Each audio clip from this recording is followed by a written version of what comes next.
ফরজ নামাজ এইভাবে বেঁধে রুকুতে গেছে, স্বামী জড়িয়ে ধরে নিয়ে শুয়ে গেছে। নামাজ কি পড়বি এখন? এটা কোন বয়স? এত নামাজের বয়স নয়। এখন রিল্যাক্স করব, হইচই করব। বিবিকে নামাজ পড়তে দেয় না, বাপকে ফোন করেছে, আব্বা আমাকে নিয়ে চলো। সেকে নিয়ে যাচ্ছে। বলে হঠাৎ কেন মায়ের বাড়ি যাবি? শাশুড়ি জিজ্ঞেস করতে। বলে মা যাই, একবার যেতে দেন, আমাকে মনটা অনেক খারাপ লাগছে। বাড়ি বিদায় নেওয়ার সময় শাশুড়িকে ডেকে বলছে, মা পারলে বেটার বিয়ে দিয়ে দিয়েন, চল না আমার দ্বিতীয়বার ফিরে আসব না, জীবন যৌবনটা কাটিয়ে নিব বাপের বাড়িতে, ভিক্ষা করে খেয়ে নিব। এই রকম জালেমের সংসার করব না যে আমাকে ফরজ নামাজ পড়তে দেয় না। বহু মহিলা নির্যাতিত অবস্থায় রয়েছে। এরা কি করবে? তাহলে কি স্বামীর জন্য এরা জাহান্নাম চলে যাবে? না, আল্লাহ তাবারাক ওয়া তাআলা বলছেন, ও আমার বান্দি রে, তুমি আমাকে ভালোবাসো, আমি জানি, আমিও তোমাকে ভালোবাসি। শুনে নাও, তোমার স্বামীটা বড় জালেম, এর জন্য আমি আল্লাহ তো জালেম নয়, আমাকে তুমি অত জালেম মনে করিও না। শুনে নাও, তোমার স্বামী জাহান্নাম গেলেও আমি আল্লাহ তোমাকে জান্নাতে দিব। পৃথিবীর বুকে পৃথিবী যত দিন হয়েছে, পৃথিবীর বুকে সব থেকে বড় জালেমের নাম হচ্ছে ফেরাউন। ফেরাউনের মতো জালেম কেউ নাই। কোরআন যাকে মানে জালেম ঘোষণা করেছে, মুদির থেকে লাখো গুণে বেশি ফেরাউন বড় জালেম। সেই ফেরাউনের বিবি আসিয়া চিরদিন জান্নাতে থাকবে। আমার আল্লাহ বলছেন, কে আসিয়া জান্নাতের ভিতরে থাকবে?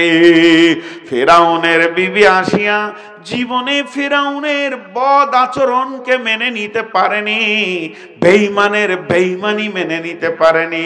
ফেরাউন যখন এলান করে দিল, আনা রব্বুকুমুল আ'লা, আমি তোমাদের বড় আল্লাহ, মিশরবাসীরে তোমরা আমাকে আল্লাহ বলো, আমাকে সাজদা করো। এই জালেম যখন এই আন্দোলন শুরু করে দিল, সবাই তাকে আল্লাহ বলতে লাগলো। যারা বড় ইমানদার তারা কোনোদিন তাকে আল্লাহ বলেনি। এর ভিতরে বলেনি নিজের বিবি আসিয়া।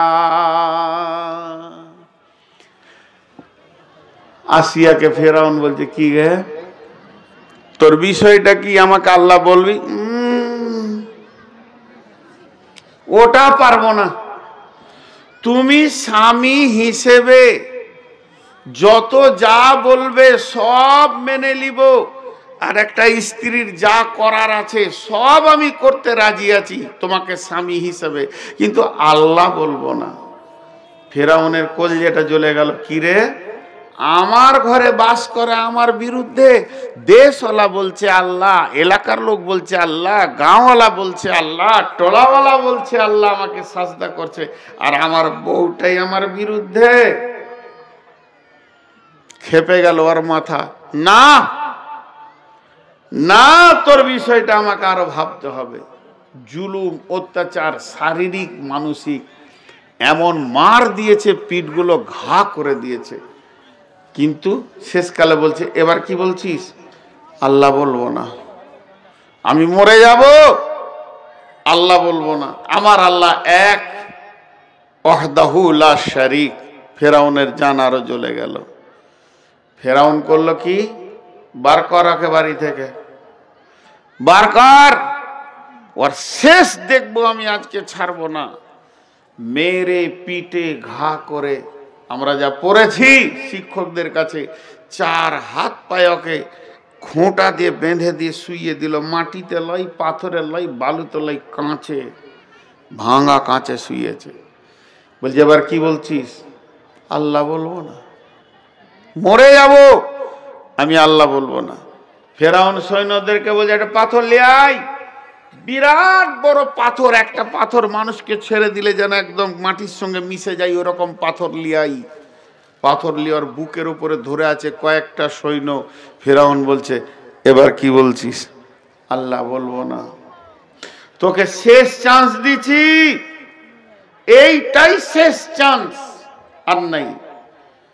কোন কোন মুফাসসিরের মত আবার কেমন জানেন, ওর আসিয়ার মা বাপকে ডেকেছে, তোদের বেটিকে বুঝা বুঝা, কি বলছে, মানাইতে পারলো না, মা বাপ ভাই বোন মানাতে পারলো না, তো বলে দিল আমরা আর বেটি গোছবো না, বাড়িতে উঠতে দিব না, তুমি যা পারবে করে লাও।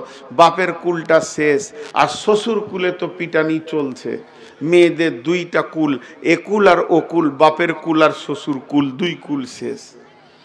যখন ফেরাউন বলে দিল আসিয়া রে এটাই তোর শেষ, তখন আসিয়ার মুখ দেখি বের হয়েছে, দেশবাসী গাঁবাসী এলাকাবাসী যাদবপুরবাসী হাত দুটা ধরে বলছি, মেয়েটা আল্লাহর কাছে কত কবুলিয়াত ছিল, ওর জবানের কথাটা আল্লাহ কোরআনে তুলে দিয়েছে। এটা আল্লাহ বলছেন, আসিয়া বলেছিল, কি বলেছিল, রব্বি বিনিলি ইনদাকা বাইতান ফিল জান্নাতি ওয়া নাজ্জিনি মিন ফিরাউনা ওয়া আমালিহি ওয়া নাজ্জিনি মিনাল কওমিজ জালিমিন। এটা আসিয়া বলল, আর ফেরাউন যখনই পাথর ছেড়ে দিল সঙ্গে সঙ্গে মাটিতে মিশে গেল, নরম দেহ পৃথিবী ছেড়ে দিয়ে জান্নাতে চলে গেল। তিনি কি বলেছিলেন, মেয়েটি কি বলেছিলেন, মেয়েটা কত দামি কথা বলেছিলেন, আল্লাহ কোরআনে তুলে দিয়েছেন। তিনি বলেছিলেন, রব্বি বিনিলি ইনদাকা বাইতান ফিল জান্নাতি, হে আমার রব তোমার জান্নাতে আমার ঘরটা বানিয়ে দাও। আমার দুইটা কুল শেষ হয়ে গেছে, বাপের কুলের দরজা বন্ধ, শ্বশুর কুলের দরজা বন্ধ, অত্যাচারে নিপীড়িততে রয়েছি, তবে তোমার ঘরের দরজাটা একবার খুলে দাও। কেউ কেউ মুফাসসিররা বলেন আল্লাহ তার কুদরতি ক্ষমতাতে আসমান থেকে আসিয়াকে জান্নাতের দরজা খুলে দেখিয়েছিলেন, আর বলেছিলেন, আসিয়া রে বাপের দরজা বন্ধ হলো তো কি টেনশন করবি, শ্বশুর কুলটা গেল তো কি টেনশন করবি, আমি রবের দরজা তোর জন্যে খোলা আছে। এই কথাটা আসিয়া বলেছিলেন, রব্বি বিনিলি ইনদাকা বাইতান ফিল জান্নাতি, হে আমার রব আমার জন্য তোমার জান্নাতে একটি ঘর বানাও, ওয়া নাজ্জিনি মিন ফিরাউনা, আমাকে ফিরাউন থেকে নাজাত দিয়ে দাও, ও আমালিহি, ওর বদ চরিত্র থেকে, আমল থেকে, বদ কাজ থেকে আমাকে বাঁচাও, ওয়া নাজ্জিনি মি ও আমালিহি ওয়া নাজ্জিনি মিনাল কওমিজ জালিমিন। আমি জালেম বংশে বউ হয়ে গেছিলাম, এই জালেম কম থেকে তুমি আল্লাহ আমাকে নাজাত দাও। আমার আল্লাহ আসিয়াকে চিরদিনের জন্যে জান্নাতের মেহমান বানিয়ে নিলেন।